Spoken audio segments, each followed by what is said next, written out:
বিসমিল্লাহ। আমি একবারে গ্রামের মতো পরিপূর্ণভাবে সব কিছু আজকে মাটির চুলায় রান্না করছি। ভাত, শাকভাজি, ডাল আর ডিমের তরকারি। আমার শাকভাজি, ভাত হয়ে গেছে, ডাল হয়ে গেছে। এখন আমি এই ডিমের তরকারিটা রান্না করব। এখানে আমি ডিমটা ভাজার জন্য একটু লবণ আর একটু হলুদ দিয়ে দিলাম। দিয়ে আমি ডিমটা ভেজে নেব। আমি ডিম দিয়ে আজকে রান্না করব ফুলকপি, বেগুন আর আলু দিয়ে। আমার ডিমটা এক পিঠ ভাজা হয়ে গেছে, আমি আরেক পিঠ উল্টিয়ে দিলাম। এখন আমার ডিমটা ভাজা হয়ে গেছে, এখন আমি একে একে উঠিয়ে নিলাম।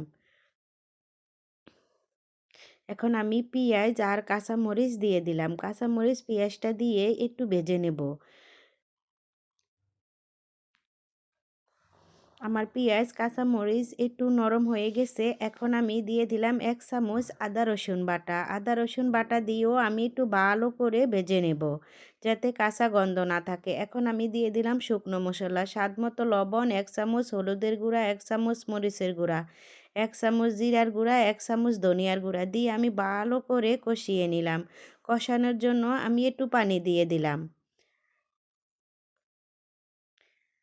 আমার মশলাটা কষানো হয়ে গেছে, দেখেন উপরে তেল উঠে আসে। এখন আমি দিয়ে দিলাম তরকারিটা। এখানে আছে ফুলকপি, আলু আর বেগুন। এই ফুলকপি, আলু, বেগুন দিয়ে যদি ডিম দিয়ে রান্না হয় অনেক মজা হয়। আর লার্কির চুলায় রান্না করলে তো আর তুলনাই নাই। লার্কির চুলায় আমরা যখন গ্রামে যেতাম শহর থেকে, তখন আমি লার্কির চুলায় রান্না করে ওইখানেই বসে ভাত খেতাম। আমার এত ভালো লাগতো লার্কির চুলায় রান্না করা। গ্রামে এসে তো আর রান্না করতে পারি নাই। যখন ভাড়া বাসায় ছিলাম তখন আর লার্কির চুলায় কেমনে রান্না করব। এখন নিজের বাড়ি হইছে। এখন আমি সবসময় লার্কির চুলায় রান্না করি আলহামদুলিল্লাহ। নিজের বাড়ি হলে সবসময় স্বাধীনতা একরকম থাকে।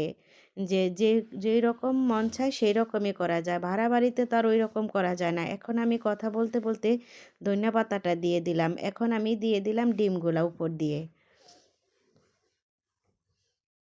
আমার জন্য সবাই দোয়া করবেন। আমার ভিডিওটা দেখে লাইক, কমেন্ট, শেয়ার করবেন। সাবস্ক্রাইব করতে ভুলবেন না। সবাই ভালো থাইকেন। আল্লাহ হাফেজ। আসসালামু আলাইকুম। আমার ভিডিওটা এখানে শেষ করলাম। আবারও ফিরে আসবো নতুন ভিডিও নিয়ে।